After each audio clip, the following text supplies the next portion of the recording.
Martin Odegaard is standing in front of the media the night before a Champions League semi-final in Madrid, and he is not nervous, he is not cautious. He looks directly at the camera and says, "How can you not enjoy it?" That tells you everything. Arsenal are in Spain. They are 90 minutes away from a Champions League final for the first time in 20 years. Kai Havertz is already ruled out. Jurrien Timber is not in the squad. A weather warning is hanging over the Metropolitano. And on the other side of that stadium, Diego Simeone is preparing a team that has added Ademola Lookman since the last time these two sides met. The pressure is real, the stakes are enormous, and yet the Arsenal camp is speaking with a calm and a hunger that is impossible to ignore. This is not a team hoping to survive tomorrow night. The evidence coming out of Madrid right now suggests something far more dangerous than that. Stay with me, because what Simeone said about Arsenal last night and what Arteta confirmed about his squad changes the picture of this tie completely. The reality for Arsenal right now is that this club has not been in a Champions League final since 2006. That is 20 years, 2 decades of waiting. And right now, they are 90 minutes, potentially 180 minutes away from ending that wait completely. Last season, they reached this same stage, the semi-final, and they were eliminated. The door was open and they could not walk through it. That memory is alive. It is sitting in the dressing room. And what the players and the manager have said in the last 24 hours tells you exactly how they are carrying that weight. Now, if you want this level of detailed analysis on every big Arsenal story this season, please hit that subscribe button right now. Melissa, Arsenal analyst, goes deeper than the headlines every single time. Let us get into the full breakdown. Martin Odegaard on enjoying the moment. Let me read you exactly what was captured from Martin Odegaard in his pre-match press conference. The caption read, "How can you not enjoy it?" Followed by, "This is the best part of the season and everyone is ready for it." And then the caption at the bottom of the image confirmed that Martin Odegaard loves when crunch time of the season arrives. And in the image itself, Odegaard was quoted directly saying, "And we are at the top fighting for the title." Now, my analysis of this is the following. What Odegaard is doing here is something very deliberate. He is not pretending the pressure does not exist. He is embracing it publicly. He is telling the world and telling Atletico Madrid that this Arsenal squad is not shrinking from this moment. They are walking towards it. When a captain stands in front of the media the night before a Champions League semi-final and speaks with that kind of calm confidence, that is leadership. That is a message to his teammates. That is also a message to Diego Simeone sitting in the opposite dressing room. The energy around Arsenal right now is not nervous, it is hungry. Martin Odegaard on the near misses of the past, Arsenal Radar published this quote from Odegaard on the subject of near misses. And it is worth reading carefully because it shows real emotional intelligence from the captain. Odegaard said, "It is always going to be there until we win it." And that is something that you are going to have to live with. That is part of football, part of the journey. We are doing really well. Now, here is my read on this. Odegaard is not running away from the pain of previous failures. He is acknowledging it directly. He is saying, yes, we have been close. Yes, it hurts. And yes, that feeling will stay with us until we actually win something. But notice what he does next. He does not dwell in the pain. He pivots immediately to the present. We are doing really well. That is not a throwaway line. That is a captain grounding his squad in the reality of now, rather than allowing the ghosts of the past to distract them. A lot of players, a lot of captains would avoid that question. Odegaard sat in it, acknowledged it, and moved forward. That is the kind of mental resilience a team needs in a Champions League semi-final. Diego Simeone blasts Arsenal media critics. Now, this one is special. And I need you to read every single word of this because this is Diego Simeone, the manager of Atletico Madrid, the man Arsenal are about to face, defending Arsenal against their own critics. Let me read this to you in full. Simeone said, "People speak about Arsenal only from the surface. They see results, they see the table, they see highlights. But when you study them deeply, you understand how much tactical work is behind that team." He continued, "They call Arsenal defensive. They call me defensive too. But let me say something clearly. A defensive team does not score 4 goals against Atletico Madrid. They did that because they are organised, brave, and they know exactly what they want to do on the pitch." Simeone went on, "They are very compact, very disciplined, and that is why it is so difficult to score against them. Every distance between the lines is controlled. Every movement has intention. This is not luck. This is coaching, work and commitment. He then said, I do not listen to media criticism or online banter. Today, everyone wants to joke. Everyone wants to speak. My question is simple. Can you beat them on the pitch? If you cannot beat them, then your words mean nothing. And finally, Simeone said, trophies or no trophies, Arsenal have earned my respect because when you face them, you feel their level immediately. Tomorrow will be a tactical match, a mental battle with small details deciding everything. We know it will be very difficult, but we are ready. Whatever energy Arsenal bring, Atletico Madrid will match it. Now, let me give you my full analysis of this because this is extraordinary. The first thing to understand is that Diego Simeone does not give compliments for the sake of giving compliments. This man is one of the most tactically ruthless managers in European football. He has built Atletico Madrid into one of the most difficult teams to beat on the continent. And here he is, the night before the match, publicly breaking down why Arsenal are so hard to face. Why does he do this? In my view, there are two reasons. The first reason is credibility. Simeone knows his team lost 4 goals to Arsenal earlier in the competition. He cannot ignore that. Rather than make excuses, he is explaining it tactically, which actually protects his own reputation. He is saying this was not a poor performance from us. This was the result of facing an exceptional team. The second reason is respect-based tactical messaging. When Simeone says every distance between the lines is controlled and every movement has intention, he is not just praising Arsenal. He is signalling to his own players that this requires their total focus and discipline. He is preparing his squad for the highest level of opponent they will face. The line that stands out most to me is this one. A defensive team does not score 4 goals against Atletico Madrid. Simeone is directly shutting down the narrative that Arsenal are boring or overly cautious. He is saying their structure is not about avoiding football. It is about executing football at the highest level. That is a massive statement from an opponent, and it tells you everything you need to know about the level of respect in this tie. Martin Odegaard on his injury struggle. Arsenal Radar shared Odegaard's words on his injury period. He said, "It has been frustrating to be away from the pitch. I try to help in any way I can. I have tried to make the most out of it. I have tried to come back in the best possible condition." My analysis here is straightforward. Odegaard has clearly been managing a difficult spell physically. The frustration in his words is real. But what is important here is how he frames that frustration. He is not bitter. He is not making excuses. He tried to contribute even while injured, and he focused entirely on returning as fit as possible. That kind of professionalism matters enormously when you are heading into a semi-final. The captain is not carrying any resentment about his injury. He is focused entirely on what comes next. That is a healthy mentality for the group. Martin Odegaard on Atletico Madrid. As an opponent, Odegaard was asked directly about Atletico Madrid and what he thinks of them as a team. His response was measured and respectful. He said they have always been really competitive, fighting for titles. It is a strong team. They can play in more ways than before. This last part is what I want to focus on. Odegaard acknowledges that Atletico are not simply the same team. Arsenal beat 4-0 earlier in the season. They can play in more ways than before. That is a very specific observation. It signals that Arsenal have done their homework on how Simeone has evolved his squad and his tactical approach since that earlier meeting. There is no complacency in that answer. Odegaard is acknowledging that this Atletico is a different challenge, and that awareness is critical. Martin Odegaard on the challenge of enjoying pressure. Arsenal Radar also shared this quote from Odegaard on the topic of handling pressure. He said, how can you not enjoy it?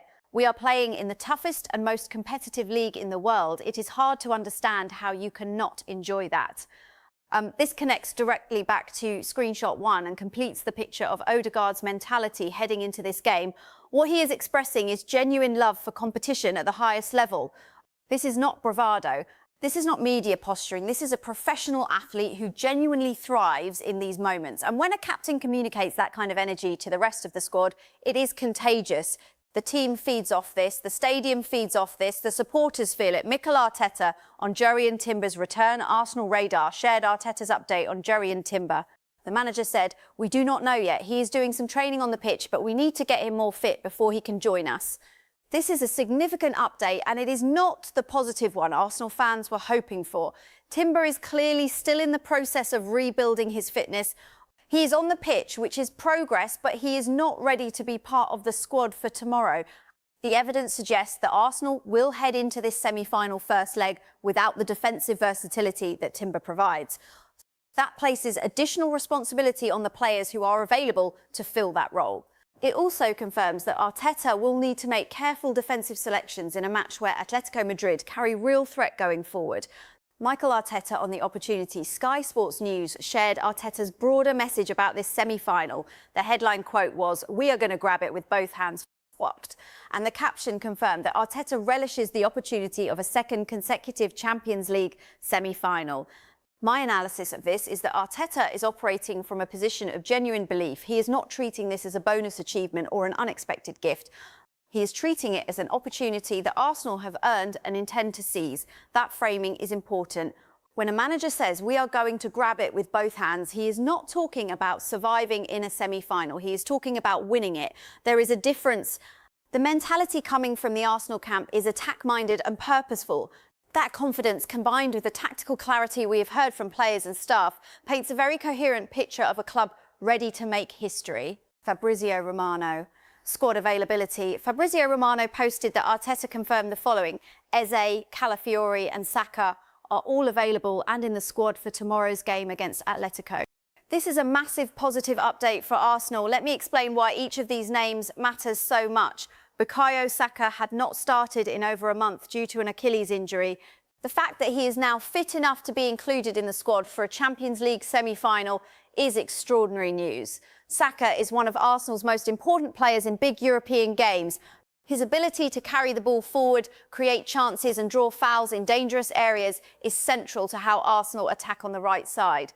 Ibarrechi Eze had come off during the match against Newcastle with a concern, which immediately raised doubts about his availability for this tie. But he trained and he is confirmed available.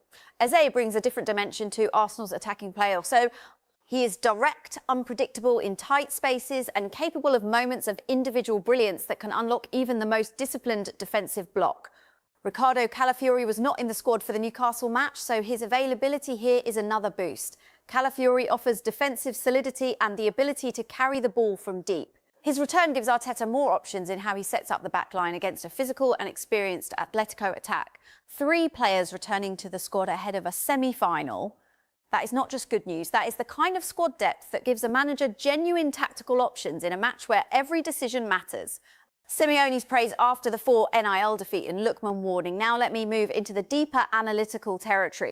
Earlier in this Champions League campaign, Arsenal came to Madrid and won 4-0. That was a statement result. And after that game, what Simeone said publicly was remarkable. The Atletico manager described Arsenal as the best team Atletico Madrid had faced that season. He said, and I want to be precise here, I would say Arsenal are the best team Atletico Madrid have faced this season. He acknowledged how much ground they covered, and he was full of admiration for the quality and effort across the entire pitch. He said they deserved to win, and he congratulated them sincerely. Now, here is what makes this significant heading into the semi-final. Since that 4-0 defeat, Atletico Madrid have added a major weapon to their squad. Ademola Lookman arrived in January from Atalanta, and the numbers he has produced are eye-catching. In 6 Champions League appearances with Atletico, Lookman has recorded 4 goal involvements. 4 in 6 games. That is elite-level output in the most competitive club competition in the world.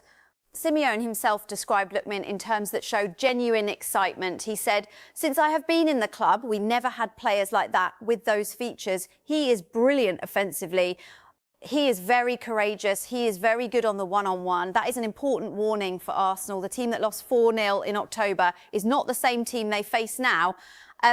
Lookman changes the profile of Atletico's attack entirely. He gives Simeone something he has rarely had, a player who can create and score in the most high-pressure moments of a Champions League campaign. Arsenal's defensive unit, particularly on the side that faces him most directly, will need to be at their absolute best. It is also worth noting the Viktor Gyokeres angle here. Gyokeres scored twice in that original 4-0 victory for Arsenal. The evidence suggests he is a player well suited to the kind of structural matchup that Atletico present. If he starts tomorrow, and on all indications point toward him doing so, Arsenal will be looking to him to continue that form on an even bigger stage. Arteta's full pre-match press conference breakdown. Let me take you through the key moments from Arteta's press conference, because there are several threads worth pulling apart. On the squad situation, Arteta confirmed that Kai Havertz is out. The muscular injury he picked up against Newcastle rules him out of this first leg. That is a real loss because Havertz has been a crucial figure in how Arsenal set up their press and their transitions this season. However, the situation is that Arteta is not without options. Viktor Gyokeres is expected to lead the line and has already shown in this very competition that he can hurt Atletico Madrid on Calafiori. And the initial confusion around Timber, Arteta created a brief moment of confusion during the press conference when he was asked about both players. Initially, he seemed to suggest Timber was available, but then clarified immediately Timber is not in the squad, Calafiori is, and Saka and Eze are both available. And so the final picture is clear, even if the press conference got momentarily complicated. On the confidence coming into this game, Arteta pointed directly to the Newcastle win as a turning point in energy. He described feeling the confidence change immediately after that result. He spoke about the privilege of being in a second consecutive semi-final and framed the entire occasion as an opportunity to be seized rather than a test to be survived. His words were, "What an opportunity we are going to grab with both hands. We are going to see a team that wants to be dominant, that wants to win it and that wants to start to decide the tie tomorrow." That is a very specific statement. He wants to win in Madrid. He is not playing for a draw. He is setting up the mentality of the group around attacking this game. On dealing with Atletico's specific challenges, Arteta was measured but direct. He acknowledged that there are moments in games against this opponent that need to be managed extremely carefully. He did not elaborate publicly, which makes sense from a tactical perspective. But the implication is clear. Arsenal know exactly which parts of this game are dangerous and which are opportunities. The preparation has been thorough. On the question of the PSG semi-final defeat from last season, Arteta made a deliberate choice. He refused to make that previous elimination a central part of his messaging to the players. He said there are many more positive messages he can send to the team. He acknowledged that lessons were learned, but he was clear that tomorrow's game is a completely different challenge, especially playing in Madrid. He made that distinction very specifically. The atmosphere, the opponent, the context, everything is different. On the Premier League final home game being moved to a Monday night against Burnley, Arteta was diplomatically frustrated. He said it was not ideal, particularly for supporters. He acknowledged that television scheduling holds the power to make those changes, but his focus remained on what Arsenal can control, which is performing to the highest level, regardless of the context around them. The overall impression from this press conference is of a manager who is calm, prepared and ambitious. There is no unnecessary emotion. There is no distraction from the task. Arteta is locked in, predicted Arsenal lineup breakdown. Now let me bring you the analytical picture on how Arsenal are likely to set up tomorrow night. The goalkeeper is confirmed as David Raya at the back with Timber unavailable. The defensive options shift. The situation is that Piero Hincapié and Christian Mosquera are expected to operate as the two fullbacks, with William Saliba and Gabriel forming the central defensive partnership. This is a more conservative selection than Arteta might have gone with if Timber were available, but it provides defensive stability against a team that now boasts Lookman's direct threat out wide. In midfield, Martin Zubimendi and Declan Rice are expected to start together. This is a partnership that gives Arsenal both defensive cover and the ability to control possession. It allows the more creative players ahead of them the freedom to express themselves without leaving the team exposed in transition. In attacking areas, the picture is fascinating. Bukayo Saka is expected to return to the starting lineup on the right side. This is huge. Saka has not started in over a month. But for a game of this magnitude, Arteta may decide that his quality outweighs the risk of managing his minutes. Saka changes everything about how Arsenal attack on that flank. His ability to drive at defenders, cut inside and create chances is central to Arsenal's best football. Martin Odegaard operates in the number 10 position, connecting the midfield and attack. Given everything he has said in the last 24 hours about embracing this moment and being ready to fight for the title, expect him to be at his absolute best. On the left, Gabriel Martinelli has scored 6 goals in the Champions League this season. 6. That is a number that demands respect from any defence. His pace and directness on the counter are weapons Arsenal will look to use in behind an Atletico defence that will inevitably push high at certain points.